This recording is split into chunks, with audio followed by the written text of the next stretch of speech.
রফিকুল ইসলাম সাহেব এখানে মঞ্চে যারা রয়েছে একেবারে ম্যানেজমেন্ট থেকে শুরু করে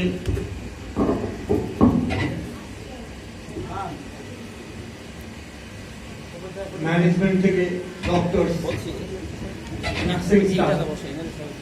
এবং সবটা মিলিয়ে যারা আজকে উপস্থিত হয়েছেন পরিষেবা পাবেন এবং কিভাবে শুরু হচ্ছে তার জন্মলগ্নটা দেখার জন্য তাদের সবাইকে আমার সালাম, নমস্কার, শুভেচ্ছা থাকবে। একটা ভালো হাসপাতাল যদি মানুষের কাছে পৌঁছায় তাই এগিয়ে আসে, ম্যানেজমেন্ট যদি দিতে পারে তাহলে এর থেকে ভালো আর কিছু হয় না। আমরা তিনটে বিষয় খুব গুরুত্বপূর্ণভাবে একটা মানুষের জীবনে থাকে। একটা শিক্ষা যদি হয়, আর একটা অবশ্যই করে স্বাস্থ্য, আর দুটো মিলিয়ে জীবনের আদর্শ।